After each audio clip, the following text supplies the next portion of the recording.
Estamos diante do que nós lle chamamos, a xente de Burela lle chamamos Pedra de Burela. En realidade é unha marca cardinal este, por eso ten os seus colores negro, amarillo e negro, e de noite se distingue tamén porque dá 3 destellos cada 5 segundos. Iso que é o que lle fai saber aos mariñeiros que esta é unha marca cardinal este. E que pasaba antes de que entrase en funcionamento?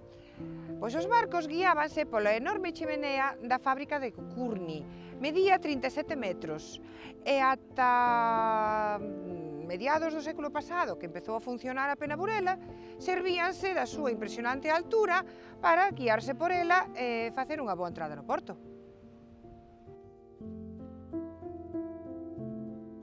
Logo se pasou a señales radiogoniómetras de radio, e logo viñeron estas marcas cardinales ou faros, como pode ser o de San Ciprián ou de Ribadeo, que xa son faros, teñen outra entidade xurídica que non as propias marcas cardinales como esta.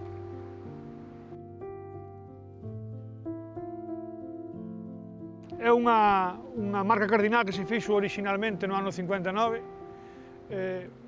No ano 14, un temporal, unha serie de temporales, tiraron abaixo, tumbárona, despois de falar con portos coa autoridade portuaria de Ferrol San Cibrao, conseguimos que fixeran outra réplica exactamente igual que a anterior. Entre outros motivos porque a Pedra de Burela, que nós lle chamamos, está no escudo do concello, co cual non podíamos ter unha marca cardinal que fora diferente á que tiñamos. Para pasar libre do que chamamos nós a Serra Grande e a Serra Pequena, que son todos os baixos que temos aquí pola parte de fora, hai que pasar pola parte de este desta marca para poder entrar no porto libre de todo obstáculo. Aquí ao noso carón temos a base do que fora a antigua chabola de encascar as redes. Que significa encascar? Teñir. As redes non eran de colores, eran blancas e viñan de Cataluña, dunha casa de Barcelona. Entón, na chabola había a caldeira para ferver a auga e había uns píos para botar neles as redes. Entón, o primer paso consistía en machucar as cascas, daí encascar as cascas dos piñeiros, dos salgueiros, facelas trizas, trituralas. Cando empezaba a ferver a auga, botábanse aí, remexían, iban collendo un color xa oscuriño e logo metíanse nos píos para tinguilas.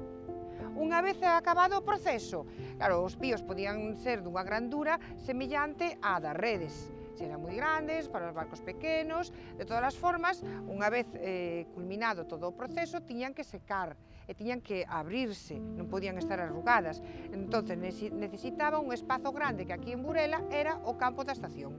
Cargábanas en carros, desplegaban todo e botaban no proceso de secado pois varios días.